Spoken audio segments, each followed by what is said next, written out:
Okay guys, this is part one of my music theory tutorial. I'm going to make these tutorials very practical for the electronic musician or the home studio person, someone who's not really had classical training or someone who's not into band or anything like that. And we're going to start out with the C major scale, and I'm eventually going to progress these tutorials to some advanced music theory, but I'll probably release one music theory tutorial every few days or so.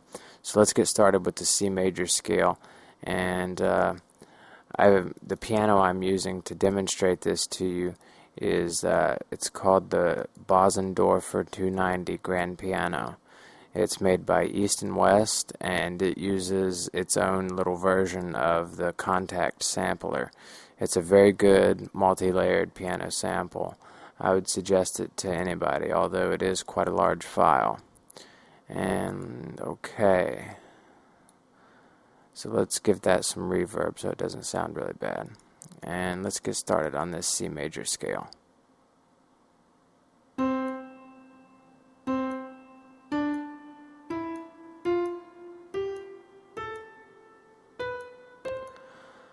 Okay, now this is a C major scale, and the reason we know that it's a major scale is, number one, it starts at C, which is the first of the scale, which is also known as the tonic or the root. And as you can see, the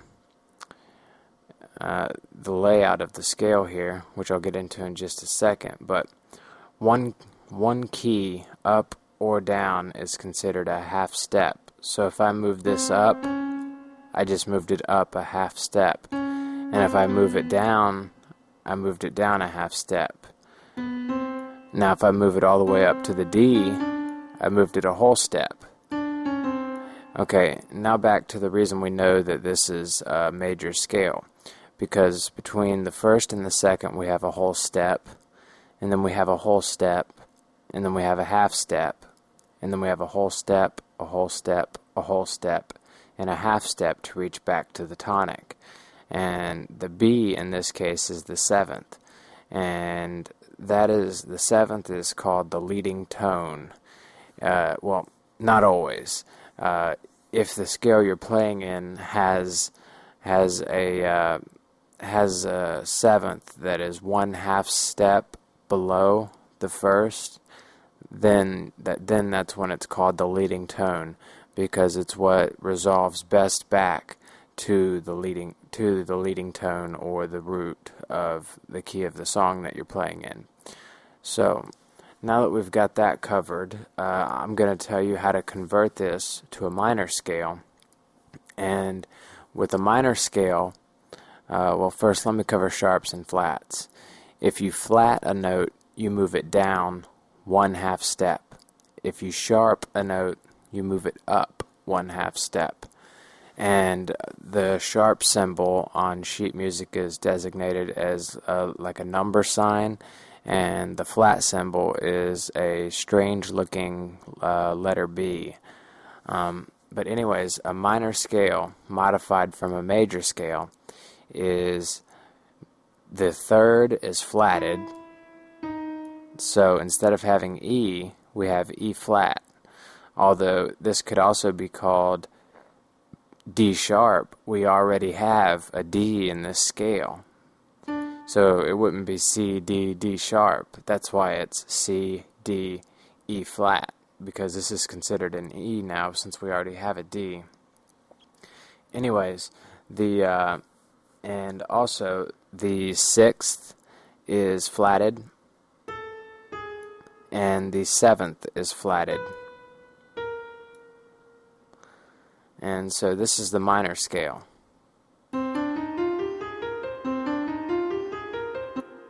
Let me put it back to major. I don't remember if I showed it to you what it sounded like in major, but this is what the major scale sounds like. And now we flat the third, the sixth, and the seventh, and now we have minor, and this is what it sounds like once again.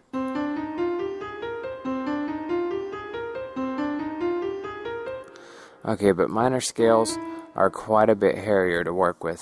So for now I'm going to change it back to major and show you a few things, and I'll get out of here before my time's up. Okay, so now we have a major scale. And since you know how to identify a major scale, it's a whole step, a whole step, a whole step, a half step, a whole step, a whole step, a whole step, a half step. So that means that I can take this same pattern here and copy it and then paste it, and I can move it to any key that I want to, and it's still going to be in major. Like, since I moved this to A, it's now in A major because it still follows the pattern of whole step, half step, whole step, whole step, whole step, half step. So it's A major now. But the fifth of C major is G, and the most common note to move towards is the fifth. So this would be called a key change if you did it in a song. But I'm just doing this to show you how easily you can work with key changes and things in most DAWs. Okay, so let's move it up to G. Since G is the fifth of C, the fifth is gonna be the note that has the closest relation to the root or the tonic of your originating scale. Okay, and now that we're in G, we can copy it again, and the fifth of G is D, so we can move that to D, and then we can paste it again, and the fifth of D is A, so we can move that to A, but we don't want to go that high on the piano, so let's use this A down here. And let's see what this little progression sounds like.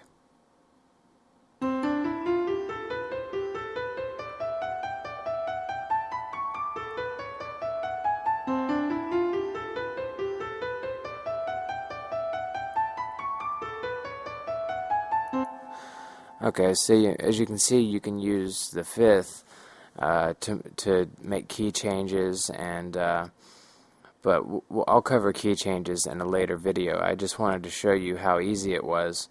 If, for example, if you only knew the C major scale, how easy it is for you to figure out what the scale would be in any other key.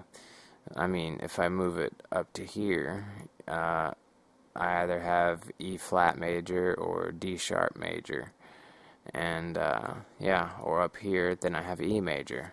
I'm pretty sure you get the picture on that now. So in the next video I'm going to cover chords, and later on I'll show you guys circle progressions. I showed you a little bit of circle progression right here, and hopefully I hope to eventually take these videos all the way up to counterpoint melodies, and that's two melodies that play simultaneously in harmony with one another.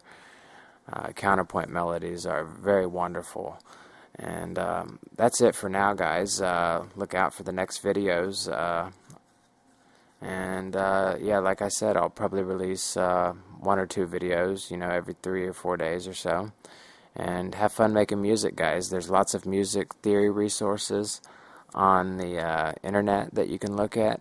My favorite website for finding scales and exotic chords and things is www.looknohands.com/chord house. That's CHORDHOUSE. And it has a little applet in there that will show you all the scales and everything. Okay, guys, I'll see you guys next time.